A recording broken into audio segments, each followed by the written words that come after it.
आपको याद है आपका पहला ग्रुप टूर का एक्सपीरियंस कैसा लगा जब पहली बार लोगों ने कहा हमीर जी आपने लाइफ का बेस्ट ट्रिप दिया? पहला जो हमारा ग्रुप टूर था वो था वियतनाम का, जिसमें कि हम 21 नवंबर 2022 को 40 से 45 लोग लेके गए थे। उसमें सबसे फ़नी बात ये हुई थी कि जैसे ही ये पहला टूर था और हमने 36,000 में वो पैकेज डाला विद फ्लाइट, विद वीज़ा, सब कुछ उसमें था।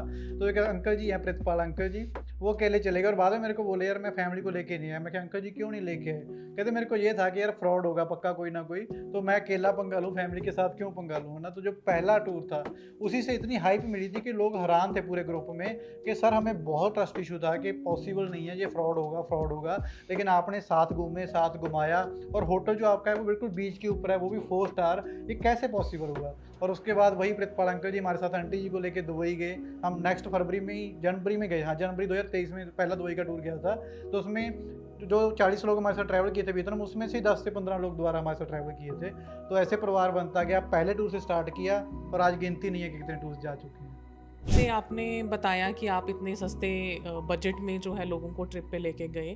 आई थिंक कि ट्रैवल की हिस्ट्री में अभी तक flying leader is only the brand जो इतने बजटेड में लोगों को घुमा रहा है। उसके बाद काफ़ी सारे और भी मार्केट में ऐसे नाम आए हैं या ऐसे लोग काम कर रहे हैं जो बहुत कम बजट में लेके जा रहे हैं। Now I think the competition is there. So I would like to know कि आपने बिज़नेस को एक इमोशन बना दिया है, तो इसमें फ्लाइंग लीडर का जर्नी अब तक कैसे चल रहा है? तो बहुत ही प्यारा क्वेश्चन है और ये हर ट्रैवलर के माइंड में होता है कि यार कैसे पॉसिबल है, कैसे आप कर रहे हो। इवन मैं भोपाल एक इवेंट पे गया था, वो पहला मेरा ऑफलाइन इवेंट था जिसमें प्रमोशन के लिए हम गए। तो वहाँ पे जितने भी हमारी इंडस्ट्री के लोग आए, बड़े प्यारे रिस्पेक्टेड लोग आए, सीनियर्स आए, तो वो मेरे से पूछ रहे थे कि कैसे आप कर रहे हो। मैं कहा सर आप मेरे को टिप्स दो ना कि हम नए हैं, हम कैसे कर सकते हैं ना। तो इसके पीछे अगर मैं जर्नी की बात करूं और कैसे किया है उसकी बात करूं, तो मेरा जब स्टार्ट करना था, मैंने ट्रैवल बिजनेस में आना था और करना था, तो मैं स्कूटी लेके खुद निकला हूं। पहले स्कूटी लेके कहाँ निकला, इंटरनेशनली वहाँ पहुँचा, वहाँ पे स्कूटी रेंट पे ली, कैब रेंट पे ली, जगह जगह गया। और पहली बात मेरे हैरान हो जाओगे आप सुन के कि मैं बीएच जेट एयरलाइन, मेरे को उस नाम पता चला कि वियतनाम के लिए वो फ्लाइट जाती है। तो मेरे को यही पता चला कि उनका हेड ऑफिस वियतनाम के हनोई में है। तो मैं हनोई पहुँच गया। ना उनको मेरी समझ आ रही है लैंग्वेज की, ना मेरे को आ रही है, लेकिन मेरा वहाँ बैठ के यही था कि सर मैं ट्रैवल कंपनी स्टार्ट कर रहा हूँ और मेरे पास अच्छा काम आएगा, अच्छा काम करूँगा, अब मेरे को बताओ कैसे डील कर सकते हैं। तो ऐसे करते करते करते एक्सपीरियंस भी आता गया, सीखते भी गए, फिर लोग ऐड हो गए, प्यार ऐड हो गया, रिस्पेक्ट ऐड हो गई है, सब कुछ ऐड होते होते आज के टाइम में आपको पता है कि फ्लाइंग लीडर के नाम से ही लोगों को पता चल जाता है कि हाँ यार ये बंदों का जो है सामने सब दिखता है, सब बिकता है और ये वैसे ही करते हैं जो बोलते हैं। आपने देखा हो कि हमने starting from T and C apply ये कुछ नहीं डाला। तो यही रीज़न है कि आज आपका जो क्वेश्चन था उसका आंसर मेरे को लगता है आपको मिल गया है कि बजट और लग्जरी दोनों चीज़ों को कंबाइन करना मुश्किल नहीं है। आपकी प्लानिंग, आपकी टाइमिंग, आपके लिंक्स, आपके रिलेशन, आप कितना वॉल्यूम दे रहे हो, कितना काम कर रहे हो, सारे स्ट्रेटजीज को मैच करके ही हम ये डिलीवर कर पा रहे हैं। जैसे आपने अपनी लाइफ में काफ़ी ट्रैवल किया है, ऑब्वियसली आपका ट्रैवल कंपनी है तो आप बहुत खूब घूमते होगे, इंटरनेशनल भी और डोमेस्टिक भी। आपके अकॉर्डिंगली, आपके नज़रिए के हिसाब से ट्रैवल क्या है? मतलब कि आप ट्रैवल को किस नज़रिए से देखते हो? देखो आजकल जो सबसे ज़्यादा कंटेंट वायरल हो रहा है वो हो रहा है ट्रैवल के ऊपर। मतलब कोविड के बाद लोग बोलते हैं ट्रैवल थेरेपी है, ट्रैवल करो, मस्ट करो, ये करो। मेरा मानना यह है कि अगर आप ट्रैवल कर भी रहे हो तो सबसे पहले तो ग्रुप टूर को चुनो। मेरी इसमें थोड़ा सा जो है कन्फ्यूज़न, जहाँ बोलो कि डिफरेंट कंसेप्ट है, क्योंकि जब आप ट्रैवल कर रहे हो या तो आप सोलो कर रहे हो या आप ग्रुप के साथ कर रहे हो, लेकिन जब आप अपनी फैमिली के साथ कर रहे हो, दोस्तों के साथ कर रहे हो, तो उसमें एक छोटा सा डिफरेंस ये है कि आपके पास वही बातें होती हैं। कॉलेज फ्रेंड्स के साथ जा रहे हो तो वही बातें हैं, टीचर्स की बातें हैं, सिलेबस की बातें हैं। फैमिली के साथ जा रहे हो तो वही रिलेटिव्स की, रिश्तेदारों की बातें हैं। लेकिन जब आप सोलो घूमते हो तो आप वहाँ के लोगों को मिलते हो इंडिविजुअली। जैसे वियतनाम में गए तो वहाँ उनका कल्चर जाना सब मिला। लेकिन जब आप फैमिली के साथ जा रहे हो, दोस्तों के साथ, आपको टाइम नहीं मिलता, आप मस्ती में फैमिली के साथ ही टाइम स्पेंड करते हो।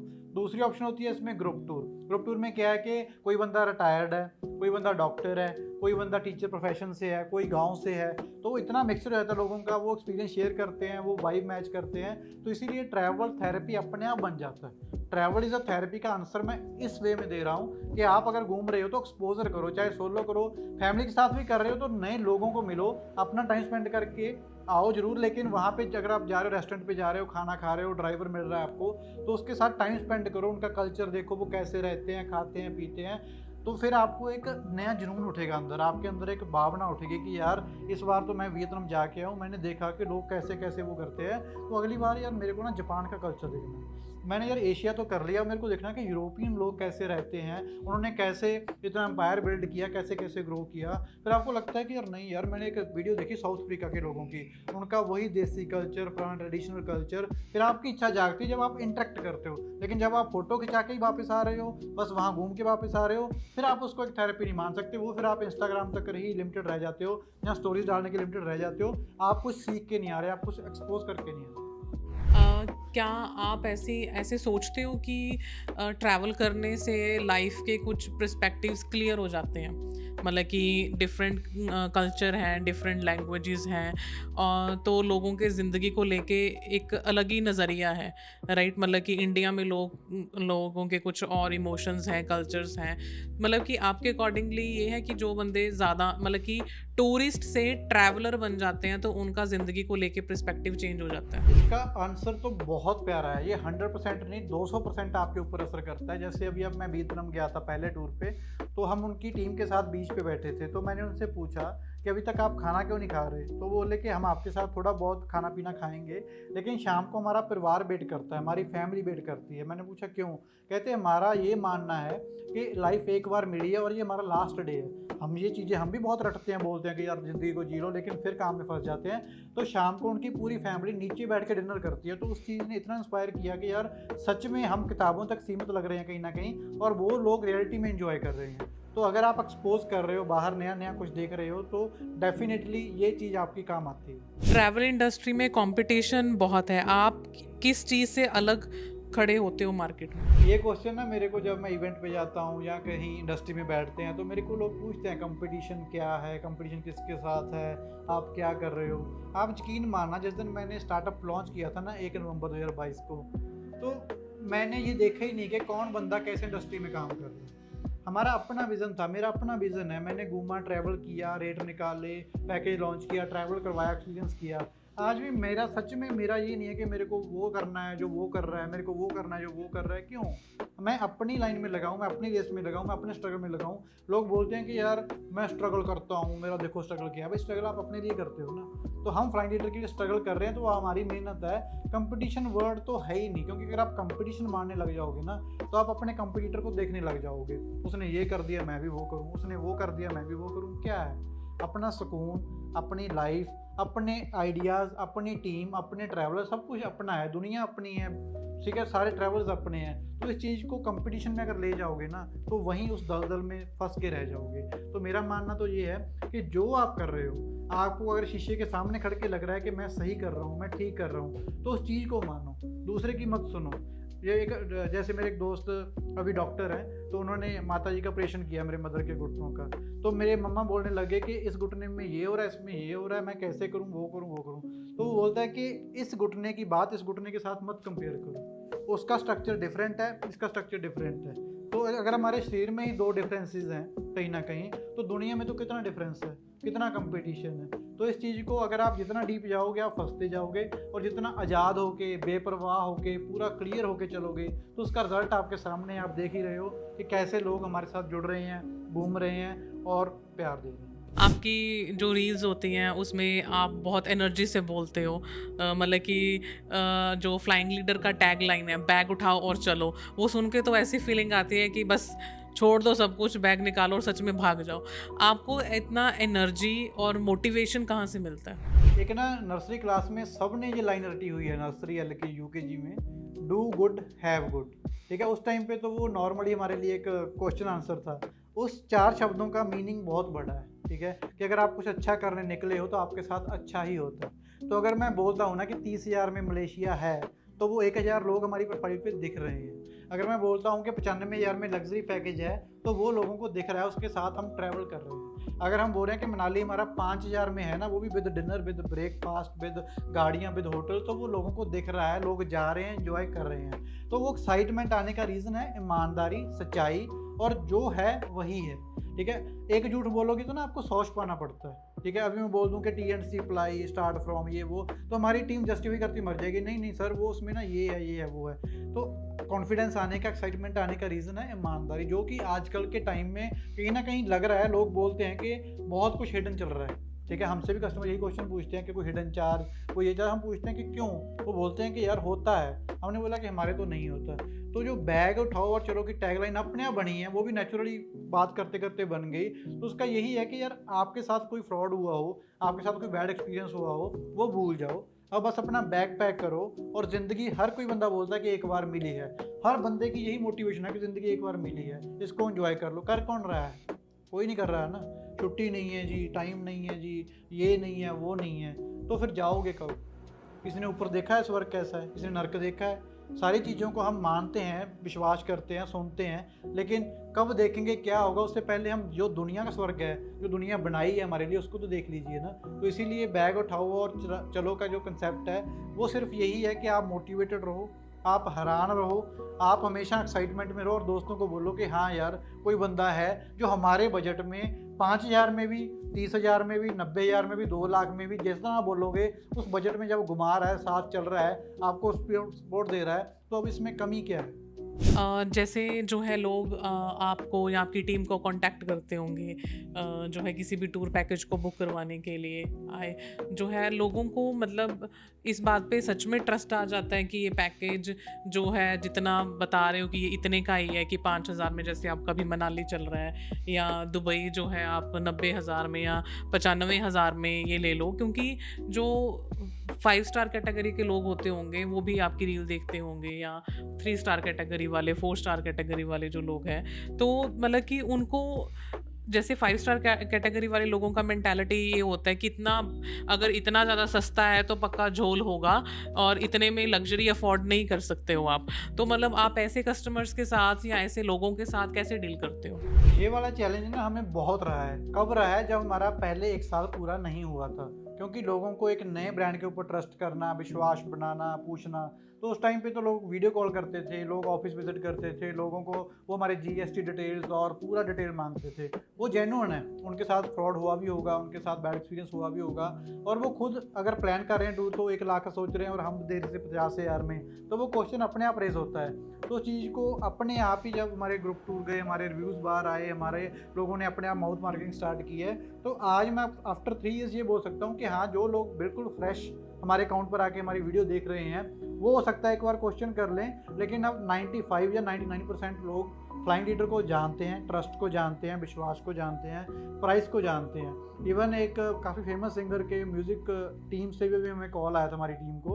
उनका ये था कि उस फेमस सिंगर ने रिकमेंड किया है कि यार मैं तो इनके साथ ट्रैवल नहीं किया, लेकिन आप मुंबई से हो ना, तो ये हमारे सरदार जी पंजाब से हैं, आप इनका ये अकाउंट है, ये नंबर है, आप इनके साथ आंखें बंद करके चले जाओ। तो कहीं न कहीं लोग बिना ट्रैवल किए भी, उनको पता चल रहा है मार्केट से, या उनको गूगल रिव्यू से पता चल रहा है, या हमारे सोशल मीडिया से पता चल रहा है, लोग विश्वास करने लगे हैं। और विश्वास करवाना आज के टाइम में सबसे बड़ी बात है। ठीक है, आजकल के टाइम में जैसे हम सुन रहे हैं कि लोग एक दूसरे सगे भाई बहन के ऊपर विश्वास नहीं करते, तो हम तो फिर भी एक थर्ड पार्टी हैं, हम एक ट्रैवल कंपनी है, तो हमारे ऊपर अगर विश्वास बन रहा है, मेरे को लगता है कि यही हमारी सबसे बड़ी जीत है।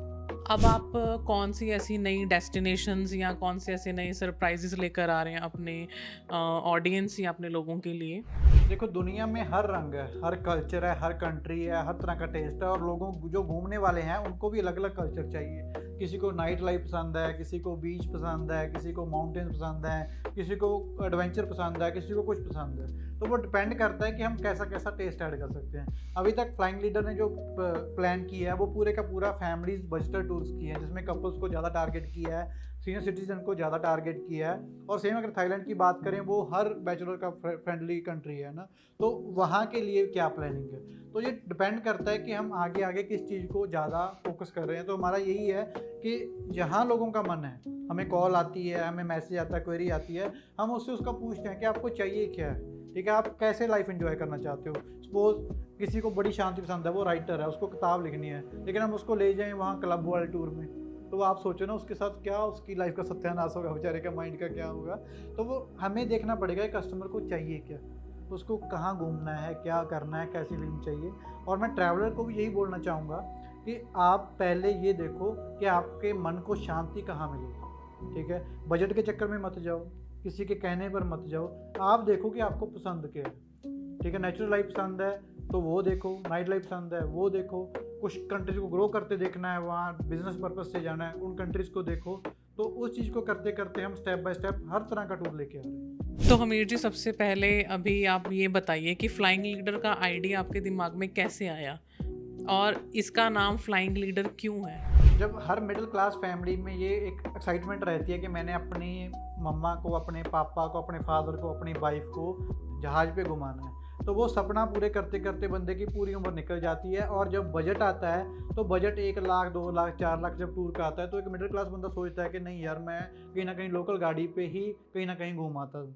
तो सेम हम भी उसी कल्चर में हैं, उसी दौर में जा रहे हैं। तो जब मैं फैमिली प्लान कर रहा था, टूर प्लान कर रहा था अपना, तो मैं जब टूर प्लान किया तो हर कंट्री का बजट 2 लाख प्लस जा रहा था थर्ड पार्टी के थ्रू। तो कैंसिल कैंसिल कैंसिल, क्योंकि इतना एफर्ट नहीं कर पाते। तो फिर एक बार वैसी आइडिया है कि यार खुद प्लान करके देखते हैं। तो खुद प्लान किया, स्टार्ट किया, फिर बहुत डीप गए, बहुत डीप गए, बहुत डीप गए। तो करते करते मेरा खुद का टूर बड़ा प्यारा बना उस टाइम पे। तो वो टूर जब प्लान हुआ तो मैंने उसके साथ ही ग्रुप टूर लॉन्च करने का मन बनाया कि यार अगर मैं 2 बंदों का ये प्राइस ले सकता हूँ तो सपोज अगर 40 लोग जाएंगे तो लोगों का कितना फ़ायदा होगा।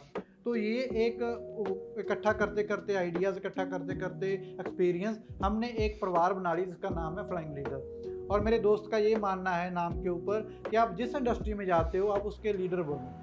तो हम ट्रैवल इंडस्ट्री में आ रहे थे तो हमने नाम को ऑप्ट किया फ्लाइंग लीडर। और सच में उस पॉजिटिविटी के साथ ऐसा प्यारा रिस्पॉन्स मिल रहा है कि लोग हमें हद से ज़्यादा प्यार कर रहे हैं। फ्लाइंग लीडर को आप एक बिजनेस देखते हो या एक कंपनी देखते हो या एक जो है इमोशन है आपका, या एक फीलिंग है, या आपका पैशन है?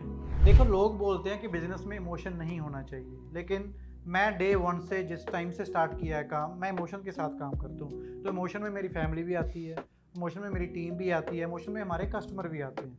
तो बिज़नेस को इमोशन के साथ करोगे तो मज़ा और है। बिज़नेस को आप मनी ओरिएंटेड करोगे तो उसका मज़ा कुछ और होगा। वो मैं ट्राई करना भी नहीं चाहता और वो ट्राई होगा भी नहीं मेरे से।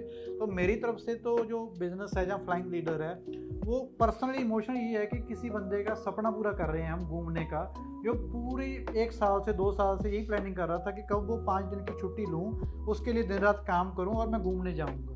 तो अगर वो सपना पूरा करने का मौका हमें मिल रहा है तो इससे ऊपर हमारा ज़िंदगी में सबसे पुण्य का काम लगा लो, जहाँ सबसे बड़ा काम क्या हो सकता है। तो मेरे लिए ट्रैवल करवाना, जहाँ फ्लाइंग लीडर में कस्टमर को लेके जाना, बहुत बड़ा इमोशन है। इमोशन बहुत प्यारा है इसमें। और हम धीरे धीरे ऐसे अभी एक्सपीरियंस साथ प्लान कर रहे हैं कि हर जो टूर जा रहा है, चाहे वो सोलो जा रहा है, चाहे वो कपल जा रहा है, चाहे वो ग्रुप जा रहा है, उसमें क्या क्या सरप्राइजेज या क्या क्या चीज़ें ऐड करें ताकि वो टूर मेमोरेबल तो बन ही रहा है, लेकिन वो और प्यारा बन जाए कि बंदे को घूमने का दोबारा शौक करे, उसका मन करे कि हाँ यार मैं उस टाइम घूमने गया था तो ये एक्सपीरियंस हुआ था। तो अपनी लाइफ में इस चीज़ को एक तरह से ऐड करके अपनी फैमिली के साथ टाइम स्पेंड करने का एक ज़रिया और अच्छे से बना ले।